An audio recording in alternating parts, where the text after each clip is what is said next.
আসসালামু আলাইকুম এভরিওয়ান, সবাই কেমন আছেন? আশা করি আল্লাহর রহমতে সবাই ভালো আছেন এবং আমিও ভালো আছি। তো আজকে অনেকদিন পরে একটা ভিডিও মেক করব, যদিও সেরকমভাবে এখন আর ভিডিও মেক করা হচ্ছে না, কারণ পরীক্ষার চিন্তায় পড়তে পড়তে অবস্থা শেষ হয়ে যাচ্ছে। তো ভাবলাম যে আজকে একটা ভিডিও মেক করি, তাছাড়া পেজের অবস্থা প্রচুর খারাপ হয়ে যাবে কি অলরেডি চলে গেছে। তো যাই হোক, সকালবেলা এই যে দেখেন আমি নুডলস রান্না করে নুডলস খেয়ে ফেলাম। আর আমি নুডলস এইভাবে রান্না করি, আমার কাছে খুব ভালো লাগে।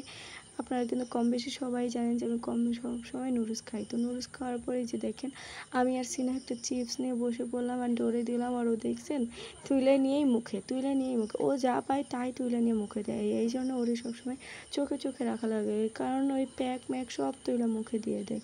তো চিপসটা এতই মজার ছিল কি আর বলবো। তো চিপসটা খাওয়ার পরে কিছু এই যে খাস্তা আমার বলে, আমি জানি না অন্য কোথায় কী বলে। তো আমার আম্মু কিছু খাস্তা আমাকে দিয়েছিল, আমি অলরেডি খাওয়ার পরে আমার মনে হলো যে ভিডিও করা উচিত। তো ভিডিও করলাম, তারপরে খাওয়ার পরে আমি আইসক্রিম খাচ্ছি। যদিও আমার অবস্থাটা অত ভালো না, কালকে আইসক্রিম খাওয়ার পরে অবস্থাটা অনেক খারাপ হয়ে গেছিলো। তারপরে এখন আবার আইসক্রিম খাচ্ছি, কি আর করব। অ্যান্ড তারপরে যে দুপুরে দেখেন গোসল করার পরে নামাজ টামাজ পড়ার পরে আসলাম। অ্যান্ড চুলের অবস্থা প্রচুর খারাপ হয়ে যাচ্ছে আমার দিন দিন। আর চুল হাজরায়ও নেই, যার কারণে আরও পাগলের মতন লাগতেছে। আর আজকে কিন্তু কি বলবো, কোনো ধরনের কোনো ফিল্টার দেয় নেই। তো দেখতেই পাইতেছেন যে আমার চেহারা চওড়াতে অবস্থা একদম শেষ হয়ে গেছে। কিচ্ছু করার নাই, কি আর করব বলেন, চেহারা যা তাই। আমি এমনিতেও আমি টিকটক ভিডিও করার সময় যা একটু ফিল্টার ইউজ করি, তাছাড়া ব্লগ এডিট করার সময় আমি কোনো ধরনের কোনো ফিল্টার ইউজ করি না।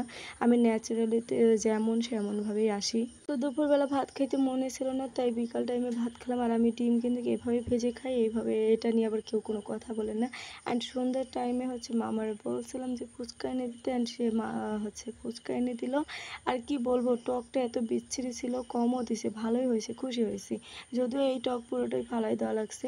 অ্যান্ড রাত্রেবেলা আমার আম্মু হুট করে মনে পড়লো যে কিছু একটা খাওয়া উচিত, কারণ আমি রাত্রেবেলা সেরকমটা ভাত খাই না। অ্যান্ড আমার আম্মু আমি খাই না বিধায় আমার আম্মু সেরকমভাবে রান্না করে না, হালকা পাতলা কিছু খাবার খেয়ে নেয়।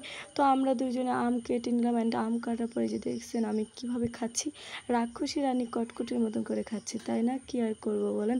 আম খেয়ে আমার অবস্থা লাস্ট পর্যন্ত এমন হয়ে গেছিলো, কি বলবো, পেট ভরে খেয়ে আমি আর পেট নিয়ে নড়তে পারছি না, গোপাল ভাঁড়ের মতন আমার অবস্থা হয়ে গেছিলো। তো আমার মতন কারা কারা এখনও আম খায়, এখনও কিন্তু আমরা আম খাইতেছি। যদি আমাদের গাছেরটা শেষ, এটা কিনে নেওয়া আম, আমাদের মসজিদের গাছে থেকে কিনে নেওয়া আম। তো এই আমটা খাচ্ছি, আর এত মজা ছিল কি আর বলবো। তো সবাইকে আম খাওয়ার দাওয়াত দিলাম, সবাই আমার বাসায় এসে আম টাম খাবেন।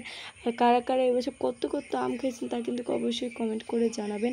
আমি কিন্তু এবছর প্রচুর আম খেয়েছি, কি আর বলবো। এবছর আমি প্রায় বছরই প্রচুর আম খাই।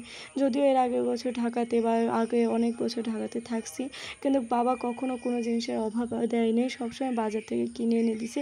অ্যান্ড আমরা বাজার থেকে কিনে নিয়ে আসা খেয়েছি, কিন্তু প্রচুর খাবার খেয়েছি। খাবারের কখনো কষ্ট পাই না, আল্লাহর রহমতে কখনো পাবো না। সবাই ভালো থাকবেন। আসসালামু আলাইকুম।